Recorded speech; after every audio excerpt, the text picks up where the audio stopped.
We present part one of This Little Light, a series of documentaries on Mississippi in 1964.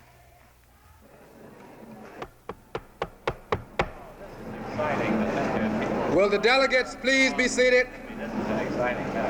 The state convention for the Freedom Democratic Party is now in session.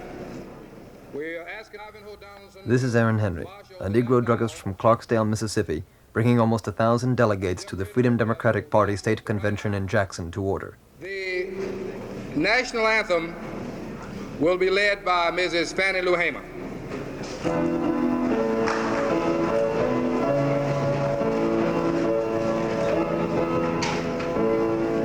Oh, say, can you see by the dawn's early light what so proudly we hailed at the twilight? I begin this series of programs with sounds from the Freedom Party convention because that convention is a symbol of changes taking place today in Mississippi.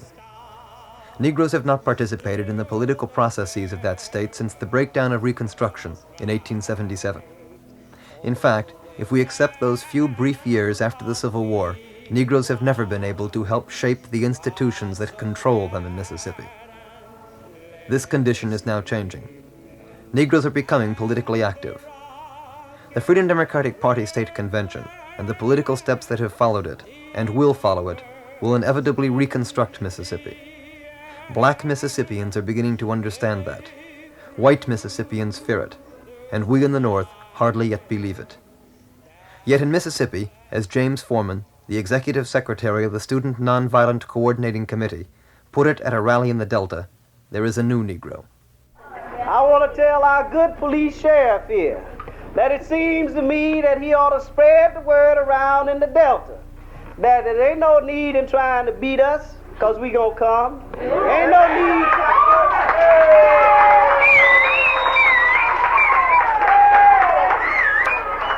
Ain't no need in putting us up in jail in Drew, Mississippi and Greenwood, because we gonna still go down to the courthouse. And it ain't no need in trying to make us get our rest at night. I see, but the reason they want us to go to bed at 12 o'clock is they don't want us to know what they're doing at 1 o'clock. You understand?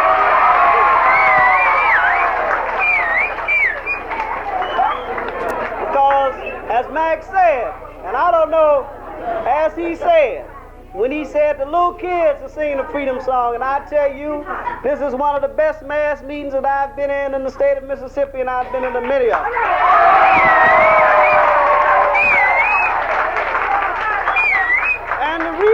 And the reason that it's a good mass meeting is because there's so many young folks.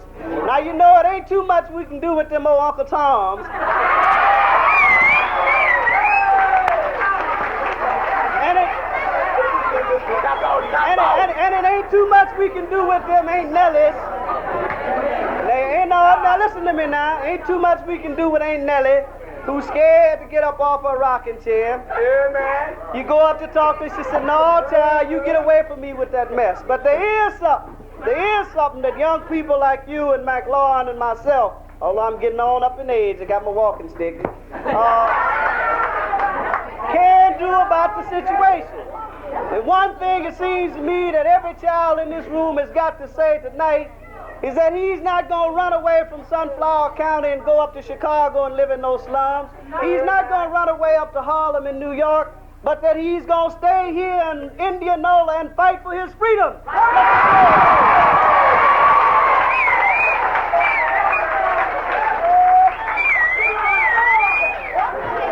And that's where it's at. That's where it's at. The future lies with you.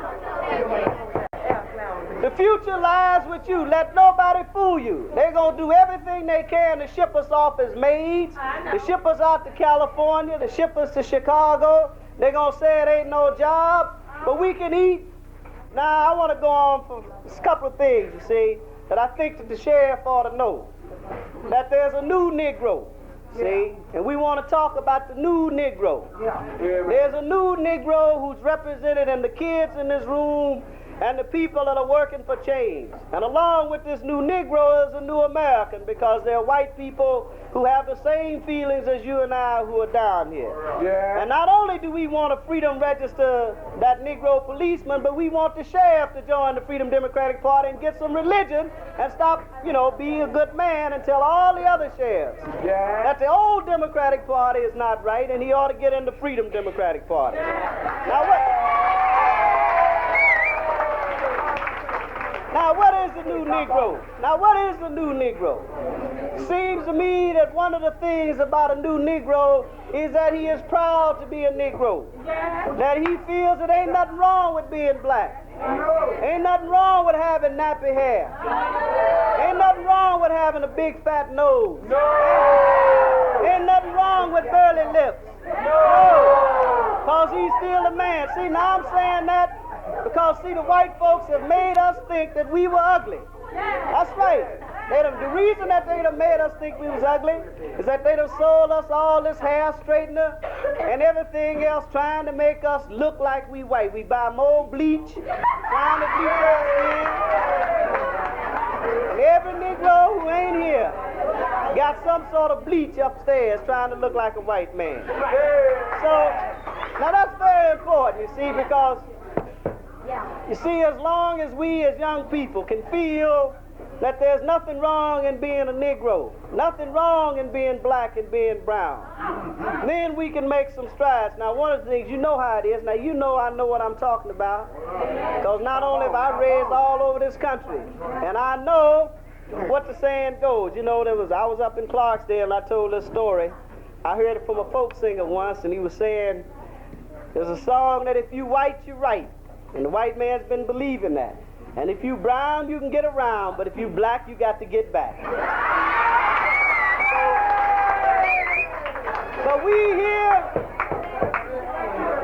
are here to tell the state of Mississippi that the new Negro, we are here to tell the state of Mississippi that the new Negro is not afraid of being black, and he's not going to get back, but he's going to get up front.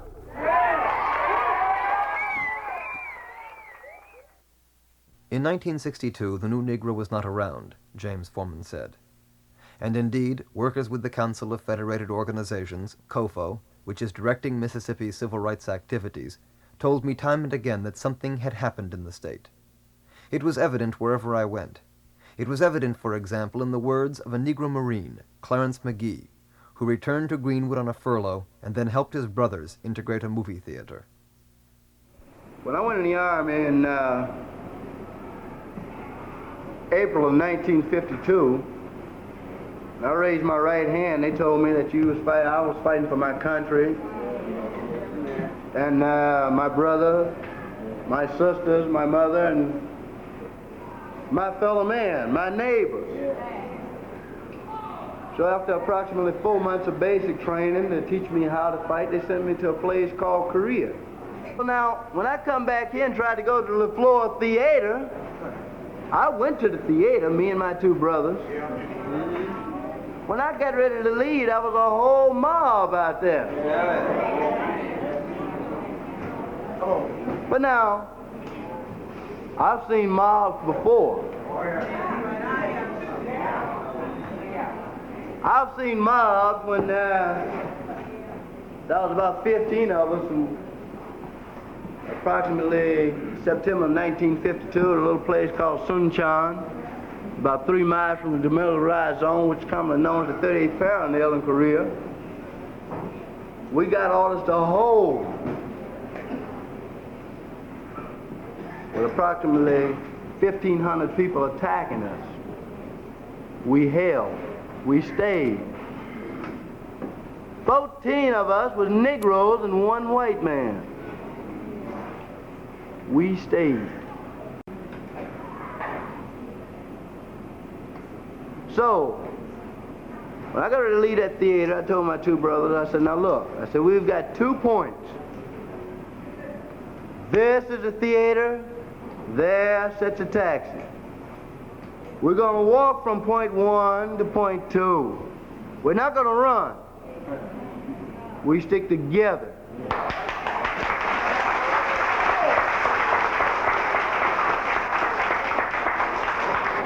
That was 3 of us. my brother Jake, my brother Silas. That wasn't a white man that ran across the street and ran up and attacked us. No, he didn't do that. We walked to this car. I opened the rear door of this taxi, let my two brothers in. I stood outside for approximately 30 seconds, looking around. Nobody threw a brick at me. They could have. They could have knocked my brains out. I'm the same as anybody else. I can be killed very easy. But they didn't do it. Why? Because I showed that I didn't mind being hit. That if I could get the man that want to hit me within my 36-inch reach, we will prove to him, I'll prove to him that I'm a better man than he is.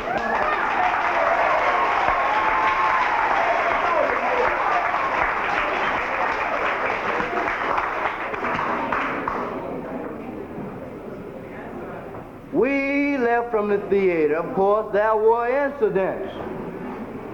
When you go to that theater, you've got to expect incidents. Why? Because the white man is scared of you. The new Negro was evident at the district and county conventions, where delegates to the state convention were selected. And as you will hear, not all the new Negroes were young, and some at least had worked for their people for years. But without exception, they pointed to something new in the atmosphere, something new that they believed they would have to seize now or lose. To the Honorable Chairman and this congregation, I'm sure we all know by this time what we're here for. If we don't know, I'm sorry. But I happen to be from Walter Jones from Clarksdale, Mississippi, Oklahoma County, the father of 7 children, and one has been teaching in Indianola for quite a bit, better known as Ms. Alma Jones Palmer. But I want to tell you this, I've been in this for a long time, ever since in the 30s, you know, when the NAACP had walked up to a fellow and touched him to see if he wanted to be a member. But during the Scottsboro case in Alabama, I thought if an organization went to 9 boys as they did them, I wanted to belong to it and been a member ever since. But I'm telling you right now, friends, if we don't do now, if we lose the opportunity that we have, we'll be back in the days when President Hayes took over this thing in 1886. When Negroes were sold 4 million back down into slavery, all that Abraham Lincoln had done and Ulysses Grant and Thomas Jackson, Johnson, we have lost it and we are about to get back, and for God's sake, don't anybody retreat. Do all you can to foster this business where we can keep it progressing. Ladies and gentlemen, I'm J.W. Wright, Clarksdale, Oklahoma County, Mississippi. Just a few years after the Proclamation of Emancipation was signed, a few Negroes were admitted into the government of the state of Mississippi and to the United States, and after a little while, they were banished. What we need today are men that are going to be able to stand on their feet and do the thing that they are conscientiously believe is the best thing for all the people. You know, some of us want to hate the white folks, and the white folks want to hate us, but there's no time for that. We must love everybody. We must do unto all men as we would be done by. Thank you. Mr. Chairman, I'm Dewey Greene from Greenwood, Mississippi.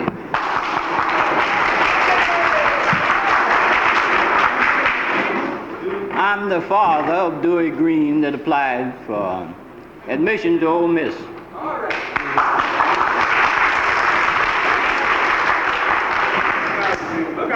His application to the state, Mississippi, University of Mississippi, caused them to shoot in my home. But when they shot in my home, they didn't dampen nothing. He was the only one then active in civil rights work. I have 7 children. When you shot him now, you got 7 more.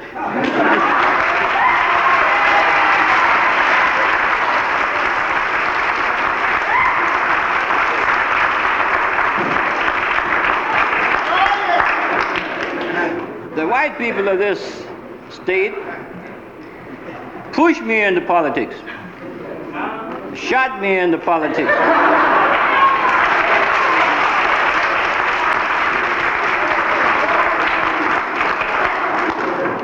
they get me out, they'll shoot me out.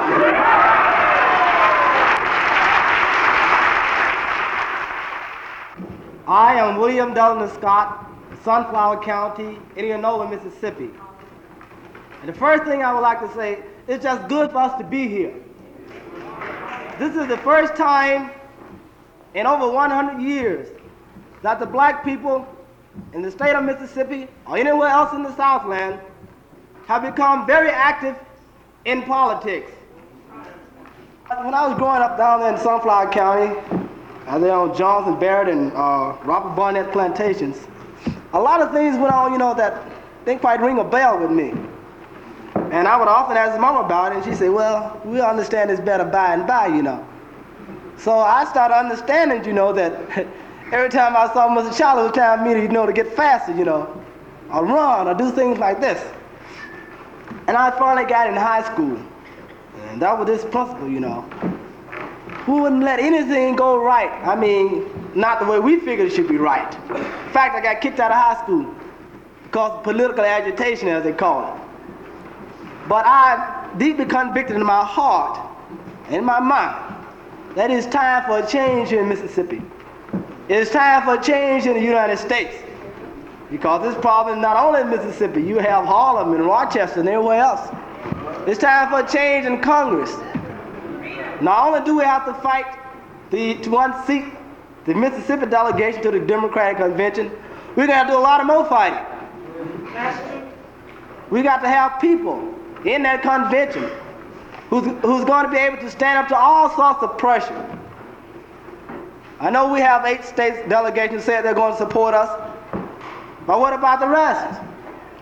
There's 41 more somewhere. So you're going to need to send delegates to this convention who's going to take your problems to that convention.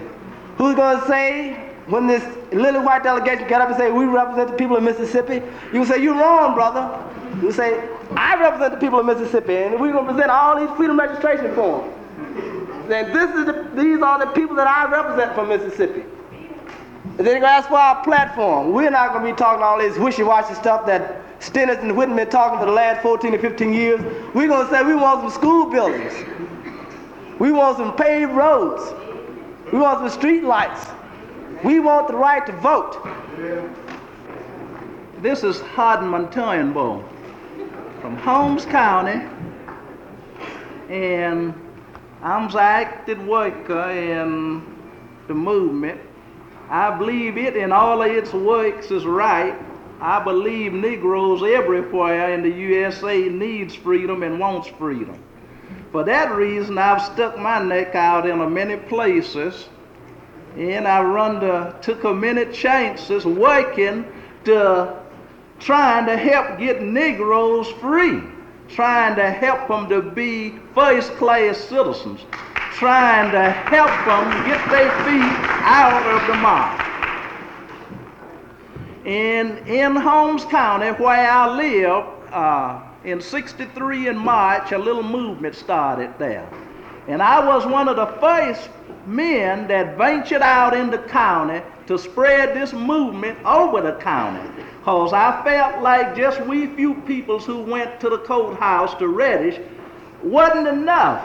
I felt like it took every lady and every gentleman in Holmes County to help wag with this burden, to help fight for freedom. And two, in that I got involved in many things. My house was firebombed, it was shot in, I was accused of arson, I was thrown in jail, and I was bonded out. I had a federal trial in Jackson, and they dropped it. So in that, I got a chance to go to Washington, D.C. to represent Mississippi. And when I went there, all of you peoples who I've never seen till today, I was representing you too, simply because I knew in the first place that you was a Negro as I am. And I felt like you was being pressed. I felt like you done endured long-suffering, deprived of your rights, unjust and cold. And for that reason, I tried my very best to make a good talk in Washington before Congress and before the senators. So they say I did a good job, and out of the bunch that went, I was the only man that had a seat at the round table with the congressmen and the senators. And I told great stories about the suffering and the condition of colored peoples in Mississippi.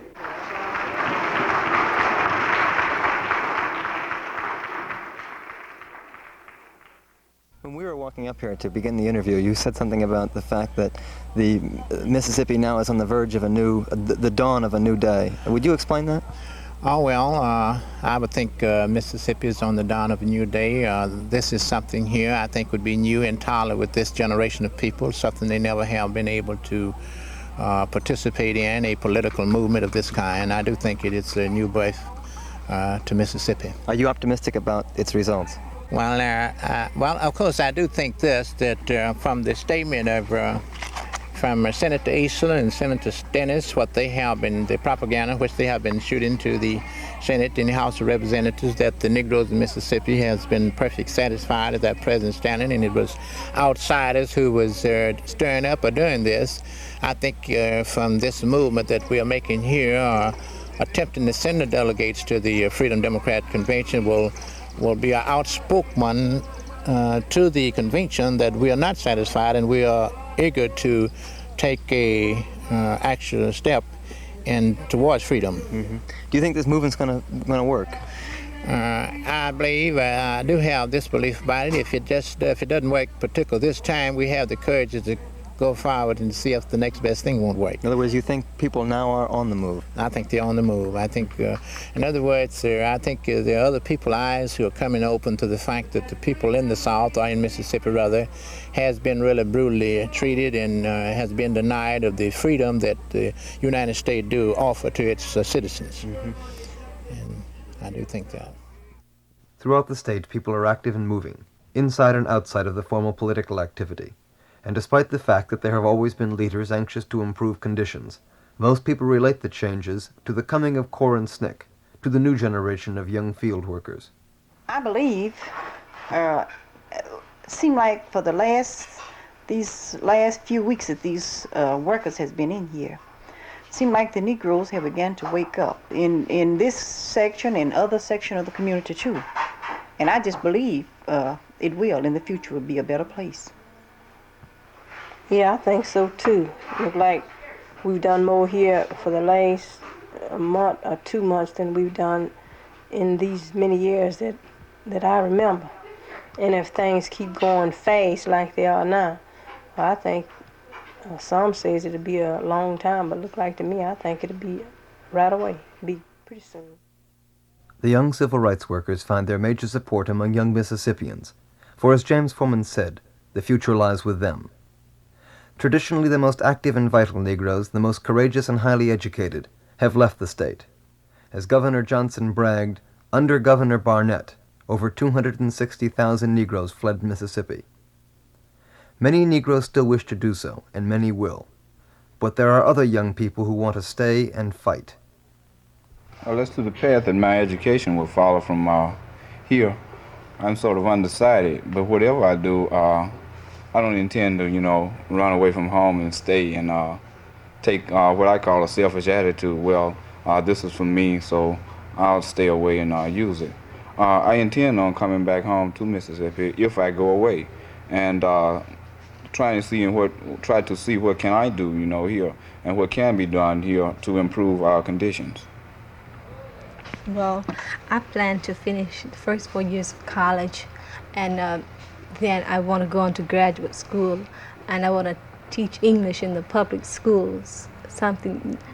I want to get a master's degree, so I'll be better equipped to teach as my teacher wasn't. And not only do I want to teach school, I want to teach the Negroes that they aren't inferior. I think that the older people, they don't take leadership in this, but they are for us. Now it's only the children, and these children are not going to take what the older people might take. So it'll be left to them. That's what I feel about it. I think we can solve the problem. Really, I think if a mob come across you, it'd be something like Harlem,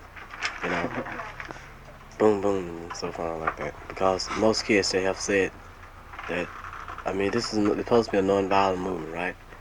And it's hard to stay nonviolent. And then when a mob is coming on, you see. And if a mob come, well, I think it's just going to be a downright brick throwing, shooting wall. See? I would like to say, too, that if they do come over here, it already has been stated that nonviolence can go so far. And then you can turn violent. You can take so much and then you stop. Then you just eye fly and 2 for 2. Like that. They fight, we fight. So we gotta look them dead in the eye and say, I'm a new Negro. Yes. I'm a new Negro. I ain't Tommy no more. I ain't saying Norm and Yassam and no ma'am and all of that. I'm a new Negro. Yes. And that I got a right to be free and I got a right to the same things that the white people have. Yes. And tell them that no longer is black gonna get back. Yes. But white better get right. Yes. The time is here.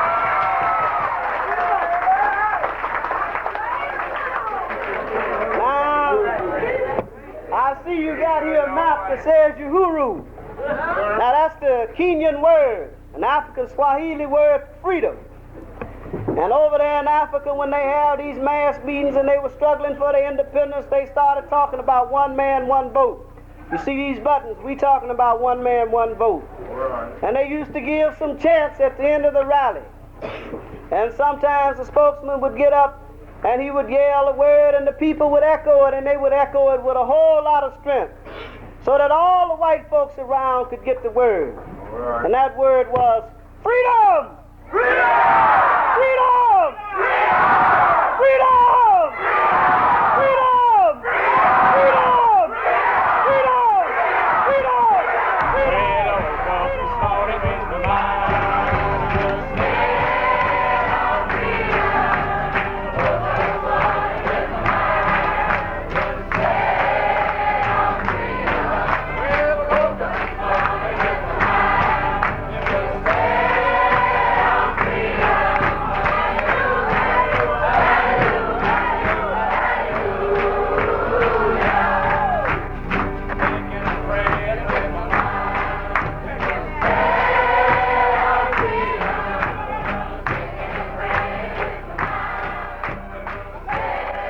When field workers for the Student Nonviolent Coordinating Committee first came into Indianola, where this rally was recorded, they were unable to find homes in which to house their workers.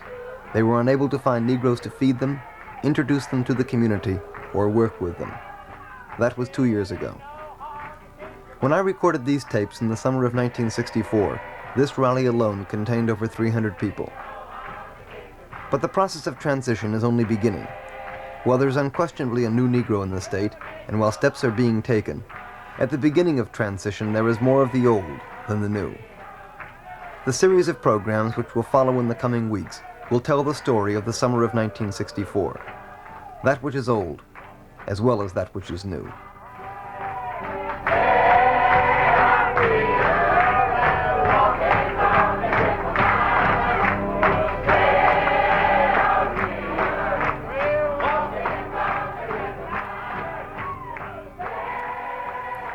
This has been part one of This Little Light, a series of documentaries on Mississippi in 1964.